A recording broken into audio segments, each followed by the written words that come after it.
So, welcome everyone again. My name is Colleen. I'm the operations director here at Alice Paul Institute. We have on the phone with us Joanne Schwartz, who is the county clerk of Burlington. And she's agreed to join us to tell us what the roles and responsibilities of the county clerk are for Burlington, as well as answering some questions around the change in our voting. So the upcoming primary being July 7th, and there's a lot with COVID having influenced that change, and she's going to answer some more about that, as well as some other projects within her purview. So I'm going to shoot it over to Joanne if you want to just give us some background on the county clerk and your roles and responsibilities. Okay, I'm going to probably jump ahead to elections and hold off on the other stuff because I know we have a limited amount of time. Basically, the county clerk does a lot of other things. We do land transactions, marriages. I want to talk about the homeless trust. But because there is so much confusion about the July 7th election, I want to talk about that, and then I want to open that part up for questions, and if we have more time, I'll circle back to the other issues. But again, this is really a hot button for us. By now, hopefully, all Democrats and Republicans have received a mail-in ballot. If you are an unaffiliate, if you have not declared a party, you should have received also a form that gives you the opportunity to say, I want to be a Democrat or a Republican. You would mail that back in, and then we would send you a ballot after you've registered for either a Democrat or Republican party. Now, what's making people even more confused is everybody thinks this is a true mail-in, vote-by-mail election. It is not. It is what's known as a hybrid election, which means it gives you the opportunity to either vote by mail if you're a Democrat or Republican, to declare a party if you're unregistered for a specific party, get a ballot and vote, or vote in person if you are handicapped. And that's what's getting confused. So in order to accommodate people with handicaps, there are about 80 machines that will be put out on by election day and opened on election day for people with handicaps to vote on. Those people have to come in, they have to basically say whatever that they have a handicap. Now, in addition to that, those machines will also be available for people who want to vote provisionally. I'm not sure that everybody understands what that means. I'm still working my way through it for this election, because basically, if you got a ballot and you don't want to vote by mail, or you don't want to mail for whatever reason, you lost it got torn, and you didn't ask for a duplicate, you can go and vote on one of those machines, what's known as provisionally. You show up, you say, I lost my ballot, or whatever reason, you're given a provisional ballot. The provisional ballots are counted, but we being not my office, but the Board of Elections, then has to make sure and cross-reference, and all this is on a computer, that in fact you got a vote by mail, but you didn't send it in. If you did send it in, then your provisional is not counted. And this, again, helps with election fraud. And I know a lot of you have heard accusations from certain people who will remain unannounced that there is going to be terrible, terrible voter fraud because of vote by mail in any form. That is not true. We are able, and we being not only my department, but the Board of Elections, and they're the ones who will count the provisionals and who set up the voting machines. My department doesn't do that. The Board of Elections does. Things are barcoded. We have poll books that we can check signatures on. In a lot of ways, it's safer to vote by mail than it is in person because we have a better paper trail. The voting machines have a ticket in the back of them that we pull on election day that says there were 100 votes for this one, 200 votes for that one, but we don't know who voted. With a paper trail, you can say, I voted, I didn't, whatever, and we'll have the actual ballot. So that's another check and balance. Or we won't have it if you didn't do it. Let me just go over some others. Does anybody want to ask questions so far, or should I just charge ahead? Anyone, if you have any questions, you can feel free to drop it in the Q&A. I believe you already talked about who would have already gotten their automatic ballot, and that this is a hybrid election, and unaffiliated having to fill out their affiliation and send it back. All right, let me talk about the deadline, because that's going to be confusing also. Again, because the date for this election was changed, because it's open, all vote by mail, the deadline for you to get your ballot to us, if you're voting by mail, is that it must be postmarked by July 7th. However, in the past, we had till 2 days afterwards, if they came in late, to still receive them. The governor has changed that so that now the Board of Elections can still get those as long as they're postmarked by July 7th up until July 14th. So there will be a bigger delay on us giving the final results of the election. We normally give the unofficial results the night of the election, and then that's pretty much it. Although a lot of you know with Andy Kim, we waited till the provisionals came in to do an official. We will not be able to even start putting the official, although we certainly will put the unofficial, and I assume it's going to change each day, but we won't be able to even start looking at the official count until July 14th. The governor has pushed that ahead by 7 days instead of the normal 2 days. And that's to allow the post office, who we know is going to be overwhelmed by all of these ballots, so it gives them a couple of extra days to get those ballots to us.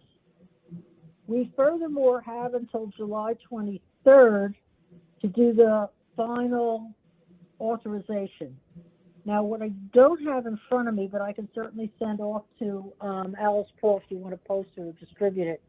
There was just a lawsuit just this week by the League of Women Voters and some other people, and it's called the CURE, C-U-R-E resolution. I don't know if people are familiar with that or not. Basically, if you are disputing or we're disputing your signature, usually it would be us, the Board of Elections, not the clerks. So I'm talking for them too, but this is all important information. If the Board of Elections says, yeah, your signature on your ballot didn't really match what we have in the poll book, a little bit, whatever, for whatever reason, then, or people didn't sign the ballot, which is another problem. A lot of people put them in and don't sign them, then they can't be counted. Those people will get letters, and then we'll have up until July 23rd to come to the Board of Election and cure the problem, which means they say, this is really my signature, I was sick that day, whatever reason, and fix it. So that's going to add more confusion. And the court order was signed, I think, yesterday, making it final. So that will give people the opportunity to basically have more time to challenge the Board of Election if they didn't count their ballot. More confusion. Again, I'm going to go through some more things. How will I know where my polling place is located?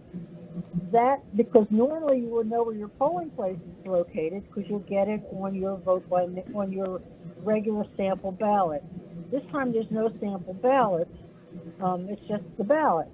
So you need to go online and on my website or also the Board of Elections and the Superintendent, we all have where your polling places are located, so you can look that up online. The other problem will be a lot of people may not be able to navigate looking online. We know that, as an example, 50%, I'm told, of the people who live in Pemberton Township do not have internet, so that could be a problem. We also got a letter. Let me talk about drop boxes. There are 5 drop boxes throughout the county. If you don't want to mail your ballot, you could go to one of those drop boxes. That list is also posted on our county, and you can put your ballot in one of those boxes. They're heavy metal boxes. They're on camera 24/7. There has been some.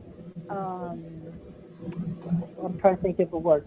Some concern by some groups because one of those drop boxes is, I'm told, in a police station, and some people are complaining that, and their voices need to be heard, that there shouldn't be drop boxes in a police station. However, traditionally there's always polling places in police stations historically, and the Board of Elections did pick out that spot, so you may hear some controversy over that. But there is a drop box in the police station in, I believe it is Pemberton. But again, you always have the opportunity to put it in the mail. Hi, Joanne. I have some questions. So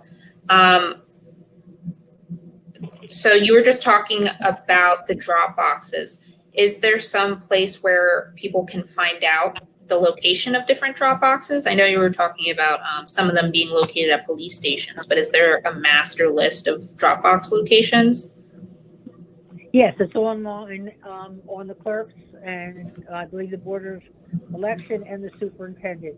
There's 2 things. If you go on my website, you'll find it basically lists the 5 drop boxes, and it also lists all the polling places. Now, there's some confusion, because some people may not know. I live in Southampton. We have traditionally 3 polling places, and you know which polling place you go to because of it's on your sample ballot. That's again going to cause some more confusion. However, the best way to vote is by mail. And people, this is an example again. We've been averaging 50 phone calls an hour from people who got their vote by mail ballots who don't understand the instructions. This may sound silly, but it happens. Somebody called. If you notice on your vote by mail, when you put it in the envelope and you go to seal it, there's a tear off tab, so you don't have to lift the envelope. It automatically seals when you press it down. Well, somebody called and asked about, can I lick the strip instead of pulling it off? So the answer is obviously no, you have to pull it off, you don't lick it. But that's an example of the unbelievable amount of confusion that is out there. Can I go ahead? So you talked about the QRE provision. Am I saying the acronym right about challenges to your vote by mail ballot? What's your question about the challenges? Are they going to notify if there was a challenge, or would that be something you'd have to actively look into? I believe the Board of Elections, we send out a letter saying your ballot could not be accepted, and that's when you have a chance to challenge it. Okay. It says, will I be notified if my vote by mail ballot is rejected? Yes, the Board of Elections as opposed to my office. And again, this is the confusion a lot of people don't understand, and I'm going to try and do a quickie on this, that there's really 3 different separate, but we're all in the same building, agencies, government agencies that oversee elections. There's my department. There's also the superintendent of elections. They're in charge of all voting machines. They're the ones who get the voting machines, put them out, etc. Then there's the Board of Elections, which is downstairs, and that's where your ballots go. So if your ballot is rejected, the Board of Elections will notify you why your ballot was not counted. And then again, there's another big question. People are asking, will I get my vote by mail ballots for all future elections after this primary? And the answer for that is as follows. Voters who have previously requested to receive ballots by mail for all future elections will continue to receive ballots for all future elections. Voters who have not submitted an application by July 7th, primary election, will receive the ballot only. So if you want to vote for all future elections, well, I believe as of now, you're going to have to continue to submit the form for that. So by automatically voting in this election doesn't put you in the pot to vote for all future elections. So before I move on away from elections, any more questions? I can always come back if you forgot something and you want to ask it anyway. Okay. And the polling places would also be online at the clerk's and the Board of Elections website? Yes, they're online. So basically, if you want to Google the judge's order, it's called the signature cure. If you Google signature cure, the order from the judge for New Jersey should come up. If not, I can send it to Alice Paul and you guys can, share it. We are not posting that judge's order on our website. Now, there's also questions about what do I do about COVID and how am I going to vote and blah, blah, blah. My understanding is that if you decide to vote in person at one of these machines, you have to do social distancing. You need to wear a mask. You need to stand 6 feet away from the next voter. All of the poll workers are being issued protective equipment. Everybody in the Board of Elections is getting face shields and masks. We're getting this through the state of New Jersey as part of the COVID. Again, all those will be received by the by all three of our agencies, but mostly it's the Board of Elections because that's where the ballots go, and that's where a lot of the questions are. So, on to the other things that we do. And again, we can always circle back to this if you have more questions. When I became clerk, go ahead. Another question? Do I see one? Yeah. Yes. About what provisions are incorporated with the drop boxes to ensure they're accessible? That was preceded by voting machines are the most accessible ballot options for voters with disabilities, but paper ballots are the preferred voting method among election security experts who worry voting machines are susceptible to hacking attempts. What provisions are incorporated with drop boxes to ensure they are accessible? They are, again, only in 5 places. They're on camera 24/7. They come from the state. I've seen pictures of them. I haven't seen them in actuality, but they are heavy metal boxes and you can't break into them. Okay. Is that okay? Mm-hmm. And is the county looking for poll workers for the primary or for November? Is that handled by the county clerk office or is that handled by the Board of Elections? It's handled by the Board of Election, and the answer is yes. They're definitely looking for poll workers. One of the problems this is one of a big reason why we're going also all vote by mail. Traditionally, most poll workers are people who are retired, and therefore a lot of them are older adults and are in a high-risk category for COVID. And the big concern is that we're not going to have enough poll workers because the normal pot of poll workers aren't going to want to work. So therefore, there's a limited number of machines, and yes, they're absolutely looking for a poll worker. I'm not sure the qualifications, as such as do you have to be a citizen, do you have to be registered to vote? I don't know the answer to that. That would be through the Board of Elections. But the Board of Elections is always looking for poll workers, and especially now. You know how someone would get in touch with the Board of Elections, or? Again, I would say to call them. I don't have their phone number in front of me, but again, it's online. Just go to the county website and then go down to Board of Elections, or just Google Burlington County Board of Elections. Okay.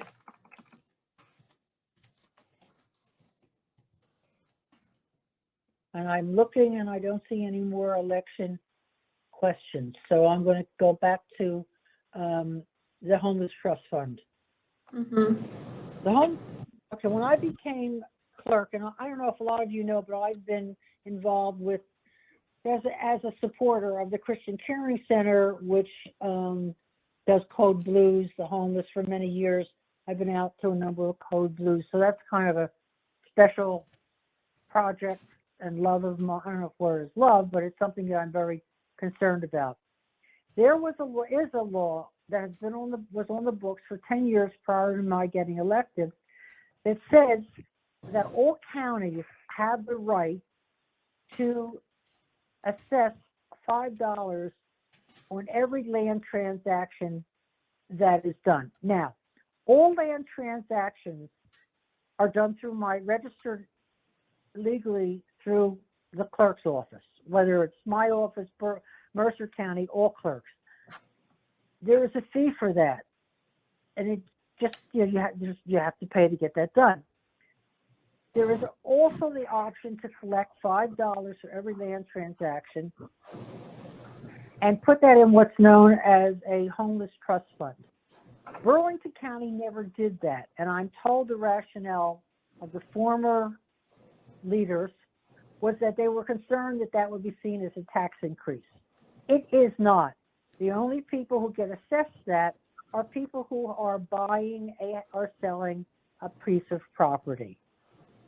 So the freeholders backed me 100% on that. And I think, as you know, Felicia, that's a special project for her, is to help the homeless. Danny O'Connell has been out with me on Code Blue and bitter cold weather to get a first-hand look at it. And we put this in place through a resolution that the freeholders passed to allow us to collect that money. That money goes into a special pot, which is then set up to be distributed by a task force. We have set up the task force already. They've had a number of meetings. And interestingly, the law governing this, which is a state law, says that a minimum of 2, hopefully 3 members of the task force must be people who were formerly homeless. And we have met that criteria. So we have the homeless task force. We have been collecting the money. I think to date we've got about $90,000. Again, every day that changes because every time we process the paperwork, we get another $5 that goes into this pot. The task force is not yet ready to start distributing the money. Hopefully they'll be able to do it by this winter. And the way they'll do it is they'll ask for, they'll send out what's known as an RFP, request for proposals. People submit their proposals. They're not going to be fancy or very, very involved, but it certainly will include the background on the submitting agency to make sure that they're viable, that they're not going to take the money and run, how they're going to use it. And again, the purpose is to help people not become homeless. Some of this money can also be used in an emergency for vouchers. So if somebody needs to go to a motel because of whatever, they were just evicted or whatever, the money can be used for that. So I'm happy to say that we have finally done that. And again, a big thank you to the freeholders for setting that up. Does anybody have questions about that? I don't see any up yet. again, we can always circle back to that. And then the Uh, other thing that might, go ahead, is there one up? I'm looking. oh no, I was just gonna see if we could circle back around to some voting questions, but I'll let you finish Sure. what you were going with. Well, I was gonna talk about, deeds and liens and all the other things we do, but let's go back again. The elections is the most important thing, and I don't want us to run out of time. Yeah. We have a question on whether or not people can check to make sure their ballot has been received. Yes, you can call us and you can ask us and we'll check and see. However, Uh, I do have to tell you that we're getting an average of 50 phone calls an hour. So if we don't, the best way probably is to send us an email and asking us, and then we can look you up real quick and send you an answer. As opposed to the phone call, because we're not able to get to all our phone calls sometimes till 6 o'clock at night or the next day. I see a question, are poll workers partisan? Again, you'd have to check with the Board of Election, but my understanding is yes, that there has to be one Democrat and one Republican at each of those tables when you sign in and come to vote. I do believe that is also correct. Having talked to one of our API volunteers, Diane Martyr, she's on the call. She told me that you do need to have an even split, one Democrat, one Republican. If we're saying that incorrectly, Diane, feel free to jump in the chat and correct us. Also, to hammer that point a little more, the Board of Elections is also mandated to have an equal number of Republicans and Democrats. So the Democratic administrator at the Board of Elections is Claudia Castro. Republican administrator at the Board of Elections is Linda Hughes. And each of them has, I believe, 2 staff members, and they're a piece. So Claudia's 2 staff members are Democrats, and Linda's 2 staff members are also Republicans. Diane's just messaged in the chat that we are correct, that it is a Democrat and a Republican. We have a question about the homeless initiative in Burlington County. Is there somewhere that they can learn more after this call? And is the Christian caring community a means by which they can contribute? Yes, the Christian caring community is definitely a means to contribute. There are other agencies. There's Beacon of Hope, which is also a great place, and they are in Mount Holly. And I don't have the addresses of either of them handy, but those are 2 great places. Also, St. Francis de Paul, through Catholic Charities, runs, I believe they have a food pantry, and they do a lot with the homeless. So those are 3 great places that you want to contribute, and if possible, come out in person, hopefully with a mask and social distancing. Okay. Do you know off the top of your head what the email address would be to get in contact on whether or not the mail-in voter? It's Burlington County Clerk, but I'm going to give you my email address, and I'll make sure it gets triaged to whoever it is who's supposed to be looking into that for you. It's J Schwartz, JSCHWARTZ at co.burlington.nj.us. Do you want me to repeat that, or can you put that up somewhere? Or Yeah, J Schwartz at co.burlington.nj.us. I'm gonna hit send and reply. And I check my emails throughout the day, so we'll be able to get back to you in a timely fashion. Okay. I see a question about searchers. I'm going to answer that sort of, because that also has to do with notaries. So other duties and responsibilities that my office does is there are people who are what's known as basically professional searchers, although anybody can come in and do a search. They want to look up a map, they want to look up the history of a property. That's usually done before settlement.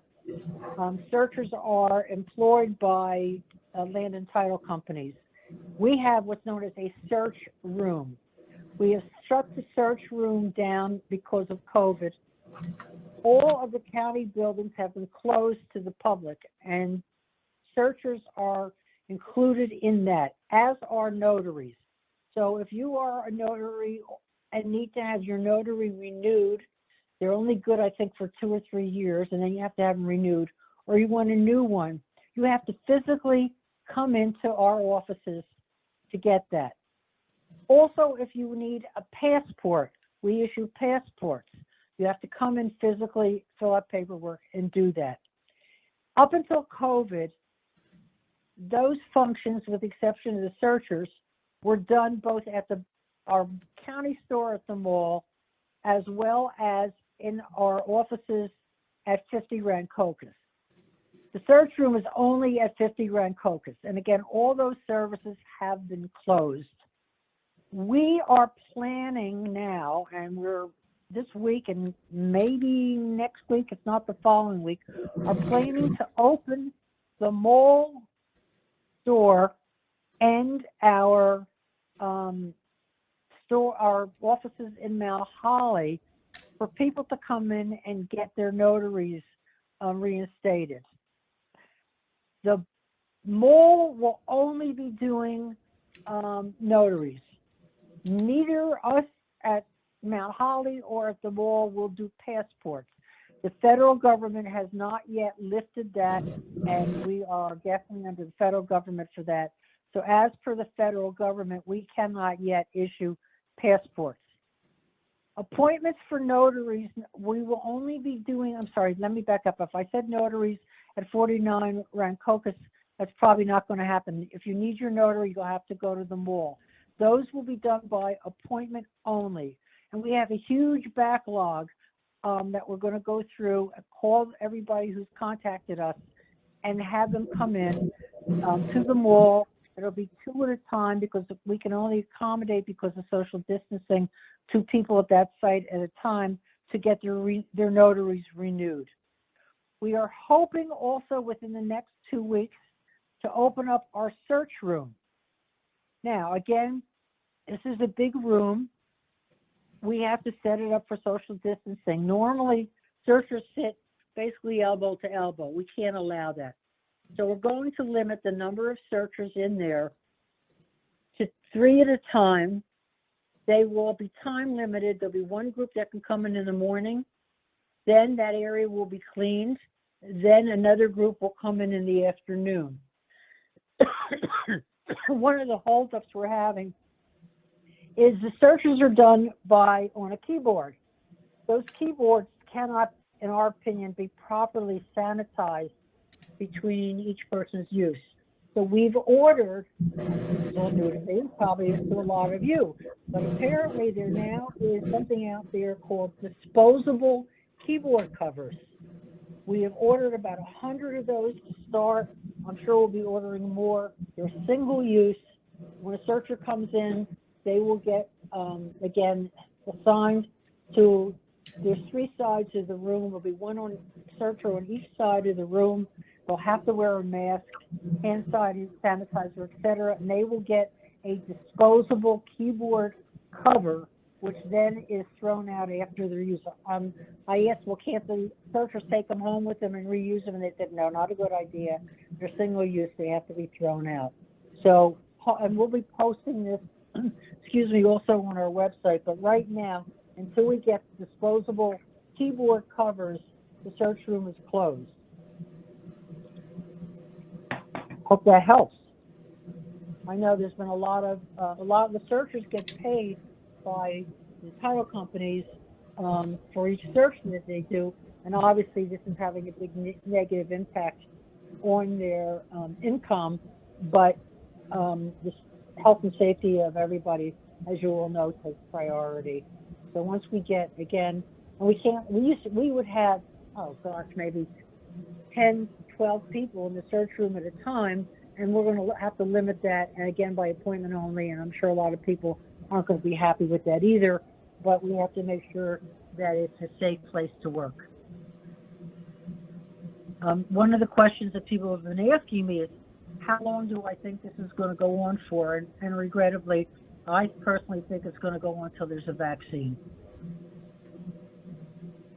I wish I could tell you something different.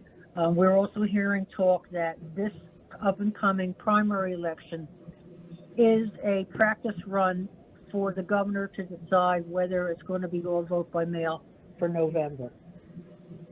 California, I think a lot of you know, and Colorado, and I think there's one or two other states have already said, or already we're doing all vote by mail. I understand California was recently challenged in court, and that case, California won. And as of today, it's still all vote by mail in California for November. As to numbers, we sent out 197,197, 30 ballots. We also sent out about 100,000 subsequent mailers to people who are unaffiliated. So our normal mail out is 34,000. We're up to 300,000.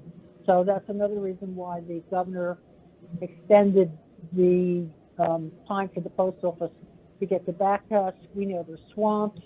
We know that there's already problems with how come I didn't get my ballot? There's been some holdups, or people had moved. We've gotten about 300 ballots that we sent out back from the post office because the person's no longer at that address, but it says where they moved. We can't forward it to where they moved because they didn't change their new mailing address with the Board of Elections. So we have that, and I'm not sure yet if we're going to be, probably we will not be able to notify people you didn't get a vote by mail ballot because you moved and didn't tell us.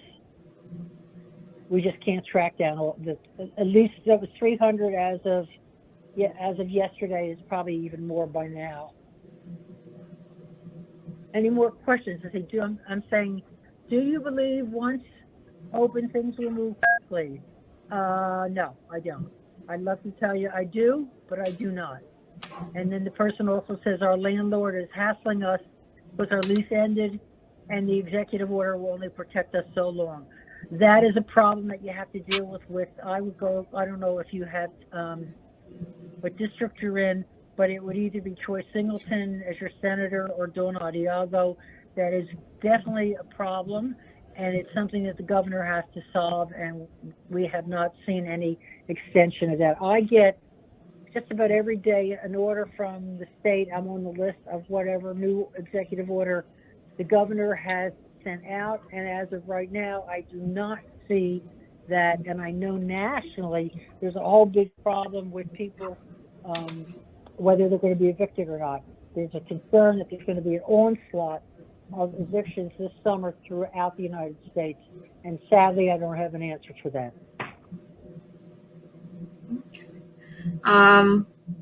We're having questions about the counting process for the ballots. I'm not sure if that's your office or the Board of Elections, but how much staff is required to count the ballots, and is the county providing funding for any additional staff that might be required to count such a large growth in mail-in ballots?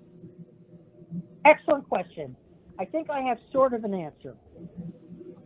A lot of these extra expenses that we, the counties, all of us are incurring because of COVID, the state is supposed to reimburse us. So we being the superintendent, Board of Elections, my department, and also the county department, so all of us have been keeping separate, we have forms, et cetera, from the state for our COVID, to list our COVID expenses. The state is supposed to reimburse all of us for COVID expenses. So as an example, getting around to how many people will be needed to count the ballots, any extra staff that the Board of Elections has to put on should be covered under the COVID reimbursement. I can't say that that's going to happen for sure because we know already that the state budget is tight. Some of these may be federal funds. I can't speak to that, but supposedly we're going to get reimbursed for that. Now, to show you how monumental this is, normally ballots are counted, again, 3,400 roughly, in the Board of Elections office in our building.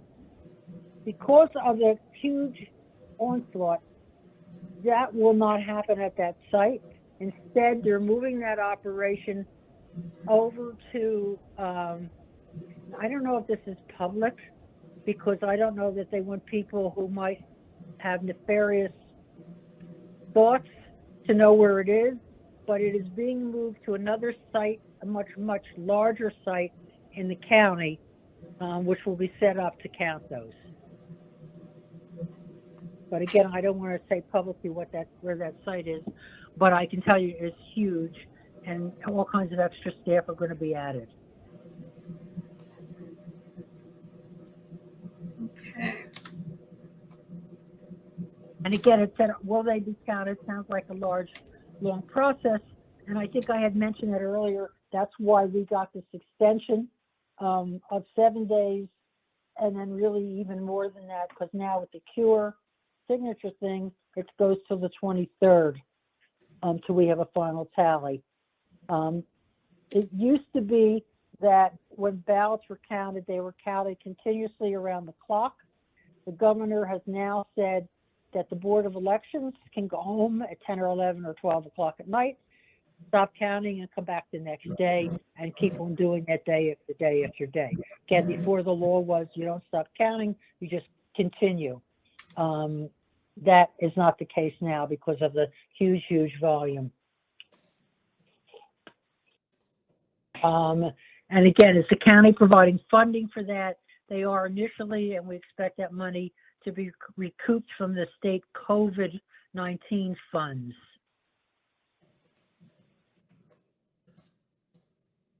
Any more questions?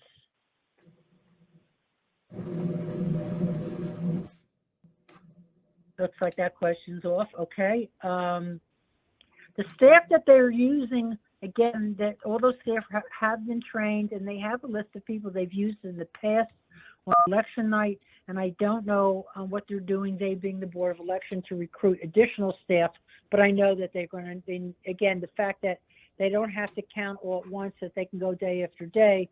I'm not sure, again, what staff, but I know they have physically moved the counting of that. It's going to a whole nother site. It won't be in our building. I mean, this is a huge, huge undertaking. This is the practice for November if we go all vote by mail.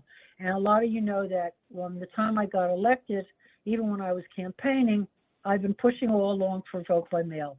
I strongly believe that vote by mail is the safest, most secure way to vote. It's certainly the easiest. So for so many reasons, I've been pushing vote by mail.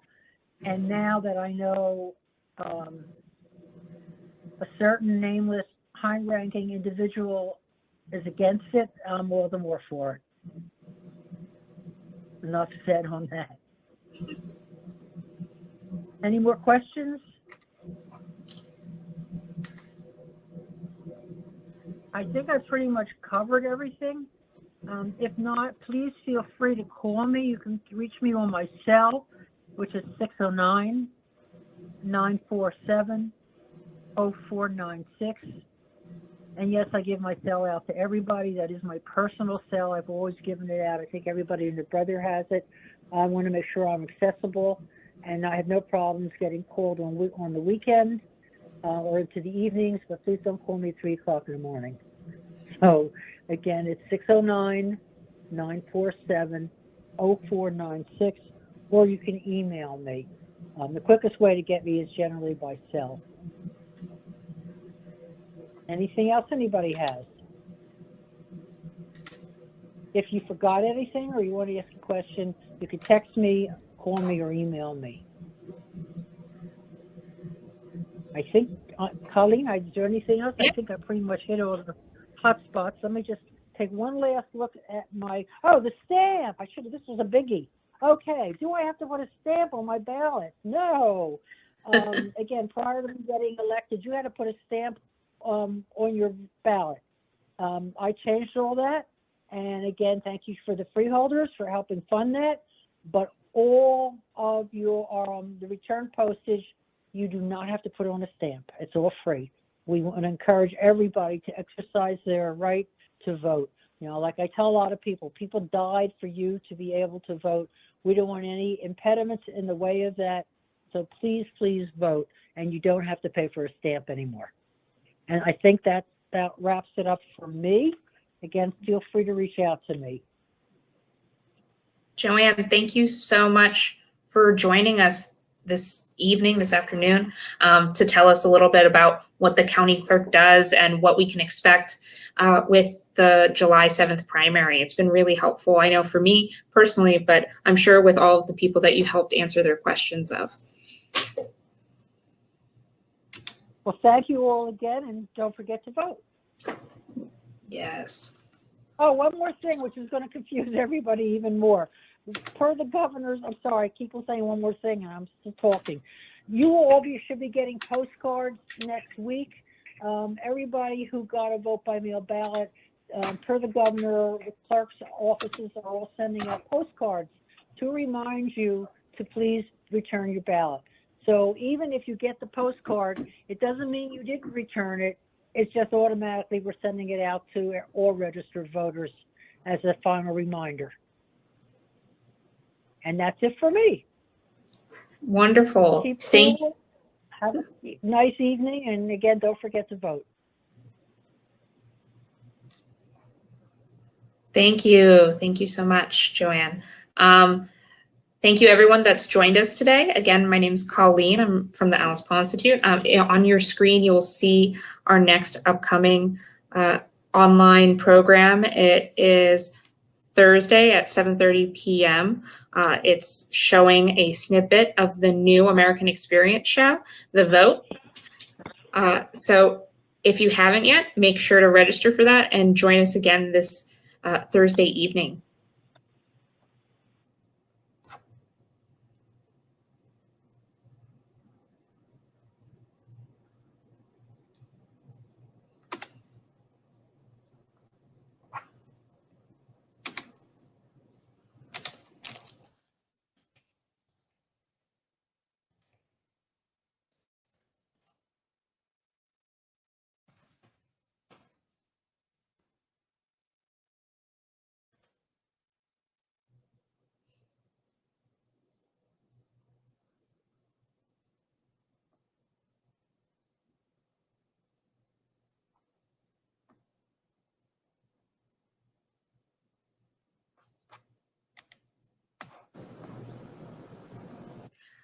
Loretta asks, is Thursday a repeat? No, this is another section of the vote. So we did a vote program last week, which was one section of the new American Experience show. And this Thursday is a completely new section. So if you saw last week's program, come back this Thursday for a different excerpt with a new speaker.